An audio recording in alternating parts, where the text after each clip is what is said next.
नमस्कार मंडळी, सुंदर अशा दिवसांच्या सुंदर अशा शुभेच्छा सर्वांना. श्री स्वामी समर्थ. तर गणपती बाप्पाचं आपण जल्लोषात आगमन केलेलं आहे. वाट पाहत आहोत गौरयांची. तर उद्या आहे गौरी आगमन. तर घरोघरी तयारी चालू आहे. तर प्रत्येकाच्या वेगवेगळ्या प्रथेप्रमाणे गौरया असतात. माझ्या देखील अगदी ऑथेंटिक, अगदी पिढ्यानपिढ्या चालत आलेल्या पारंपरिक गौरया आहेत, म्हणजे महालक्ष्म्या आहेत. अगदी वेगळ्या प्रकारच्या आहेत. त्यामुळे आजचा व्हिडिओ खूप इंटरेस्टिंग आहे. त्यामुळे शेवटपर्यंत नक्की बघा. चला पाहूयात आपण माझ्या महालक्ष्म्या कशा असतात थोडक्यात. तर मंडळी, तुम्हाला इथं स्क्रीनवरती 2 सुगड दिसत असतील. एका सुगडामध्ये गहू आहे, एका सुगडामध्ये ज्वारी आहे. आमच्याकडे सुगडावरच्या लक्ष्म्या म्हटल्या जातात. तर एका सुगडामध्ये गहू भरायचं, दुसऱ्या सुगडामध्ये ज्वारी भरायची. नंतर त्यामध्ये घालायची 5 फळं. 5 फळं म्हणजे हळकुंड, लेकरूवाळा हळकुंड, सुपारी, बदाम, खारीक, खोबरं. त्यानंतर नाणे घालायचे पैशाचे. दोन्हीही सुगडांमध्ये आपण घालून घेणार आहोत. आणि त्याचसोबत आपल्याकडे जे आडण्या असतात त्या आडण्यांच्या मापाप्रमाणे डब्बे देखील घ्यायचे आहेत आणि दोन्ही डब्यांमध्ये धान्य भरून घ्यायचं आहे. नंतर आता लक्ष्म्या म्हणजे महालक्ष्म्या, तर ह्या ज्या तुम्हाला झाकणीवरच्या दिसत आहेत समोर, त्या माझ्या पारंपरिक महालक्ष्मी आहेत. आणि जे मुखवटे दिसत आहेत ते मला माझ्या माहेरहून आलेले आहेत. तर थोडक्यात म्हणजे काय, आमच्या महालक्ष्म्या खूप पिढ्यानपिढ्या चालत आलेल्या आहेत आणि पारंपरिक आहेत. आणि ह्यामध्ये आम्ही बदल केलेला नाही, बदल केलेला चालतच नाही आमच्याकडे. तर ह्या जे झाकण्या असतात ज्या आपण कुंभाराकडून आणतो, त्याला रंगरंगोटी करून महालक्ष्मीच्या चेहऱ्यांचा आकार दिला जातो, रंगकाम केलं जातं आणि त्या महालक्ष्म्या आमच्याकडे पूजल्या जातात. तर सुगडांवर झाकण्या ठेवायच्या असतात म्हणून झाकणी मोरव्याची महालक्ष्मी असं म्हटलं जातं. तर हे आहेत मुखवटे, मला माझ्या आईवडिलांनी दिलेले आहेत. हे पंढरपूरवरून तयार करून घेतले होते. त्यावेळी माझ्या वडिलांची सर्व्हिस पंढरपूरला होती.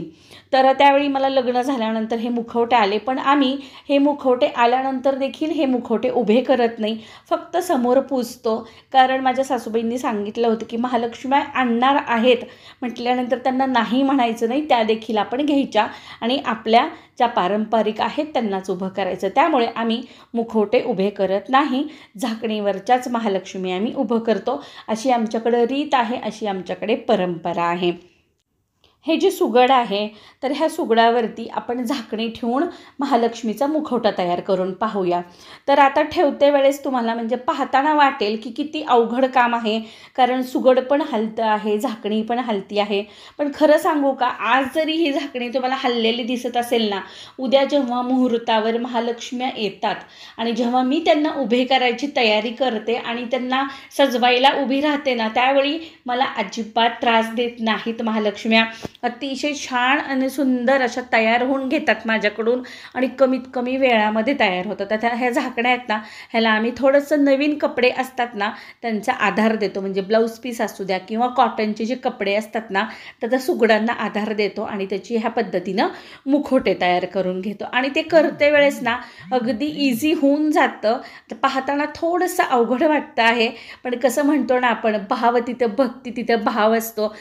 परमेश्वर फक्त भक्ती पाहत असतो. त्याला त्या महालक्ष्मींना देखील कळतं की आपल्या घरातल्या लक्ष्मीला किती दगदग चालू आहे, किती धावपळ चालू आहे आणि त्यावेळेला अगदी सहजपणे सगळा साजशृंगार करून घेतात.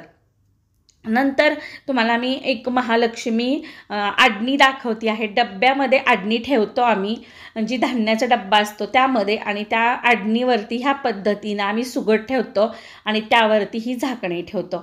तर दोन्ही डब्यामध्ये गहू आणि ज्वारी भरलेलं असतं आणि जेव्हा सुगड ठेवायची वेळ येते त्यावेळी गव्हाचं सुगड ज्वारीवर ठेवायचं आणि ज्वारीचं सुगड गव्हावर ठेवायचं, म्हणजे विरुद्ध बाजूला ते करायचं. आणि उजवीकडे गव्हाची महालक्ष्मी डब्याची उभा करायची आणि डावीकडे ज्वारीचा म्हणजे डब्बा ठेवायचा. ह्या पद्धतीनं आमच्याकडे महालक्ष्म्या उभा होतात.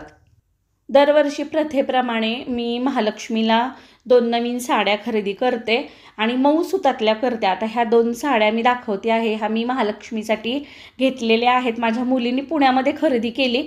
आर्ट सिल्क आहेत ह्या, अगदी मऊ आणि प्युअर सुतातल्या आहेत. कारण आपल्या महालक्ष्मी सुगड आणि झाकणीच्या असल्यामुळे झाकणी व्यवस्थित बसली पाहिजे यासाठी मऊ सुतातल्या साड्या लागतात. आणि जर थोडीशी साडी कडक असेल तर झाकणी बसत नाही आणि सुगडांना पण निऱ्या करताना प्रॉब्लेम येतो. त्यामुळे मग मऊ सुतातल्या साड्या असल्या की पटकन नेसवल्या जातात आणि छान चोपून त्याच्या निऱ्या पण होतात आणि डोक्यावरती जो पदर येतो तो देखील अगदी व्यवस्थित येतो. जास्त सेफ्टी पिन्स लावाव्या लागत नाहीत.